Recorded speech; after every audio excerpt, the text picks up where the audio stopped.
और एक और अहम खबर, भारत के समुद्री तट से 200 किलोमीटर दूर जिस शिप पर हमले का आरोप ईरान पर लगा था, उसे ईरान ने पूरी तरह से खारिज कर दिया है। ईरान के विदेश मंत्रालय के प्रवक्ता नासिर कनानी ने कहा कि अमेरिका का दावा पूरी तरह बेबुनियाद है। उन्होंने कहा शिप को टारगेट करने वाला आत्मघाती ड्रोन ईरान की जमीन से लॉन्च हुआ ही नहीं है। इसके पहले अमेरिकी रक्षा विभाग ने दावा किया था कि जापानी स्वामित्व वाला और नीदरलैंड से संचालित कैंप प्लूटो शिप को ईरान की जमीन से उड़े ड्रोन ने निशाना बनाया था, जिसे ईरान ने अब पूरी तरह खारिज कर दिया है।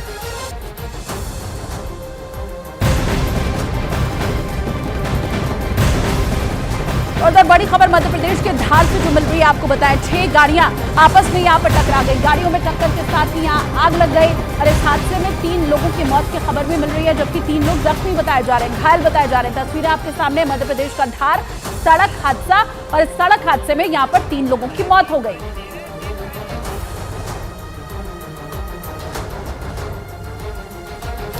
तो मध्य प्रदेश के धार में 6 गाड़ियां आपस में टकराई। ये आप सड़क के ऊपर आग निकलती हुई देख पा रहे हैं। रात का समय है और कैसे दूर से ये जो विजुअल बनाए गए हैं, आप देखिए यहाँ पर आग और धुएं का गुब्बार उठता हुआ आपको दिखाई दे रहा है। बताया जा रहा है 6 गाड़ियां एक के बाद एक आपस में टकरा गई। अब क्या यहाँ पर धुंध बहुत ज्यादा थी, सर्दियों का दिन है, विजिबिलिटी कम होता है, वजह बाद में सामने आएगी, लेकिन ये देखिए कैसे पूरी तरह गाड़ी जलकर खाक हो गई।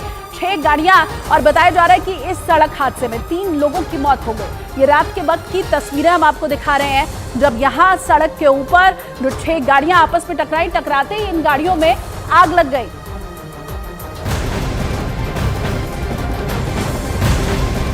और अहम खबर इस वक्त की आपको बताएं, नए साल के जश्न में लोगों ने पहाड़ों का रुख कर लिया है। पर्यटकों की भारी भीड़ और हिमाचल प्रदेश की तरफ से नया ऐलान। हजारों की तादाद में सड़कों पर लोगों की भीड़ यहां दिखाई दे रही है। किसी सैलाब से कम ये भीड़ नहीं है।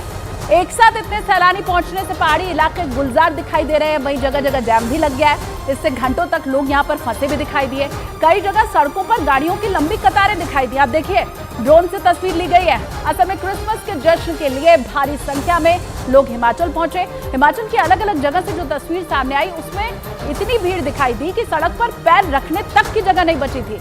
मनाली हो, कुल्लू हो, शिमला, लाहौल स्पीति, हर जगह हाल लगभग एक सा। सभी जगह पर्यटकों से भरी हुई। जैसे जैसे नया साल पास आ रहा है, हिमाचल में सैलानियों की भीड़ और ज्यादा बढ़ने की अभी उम्मीद है।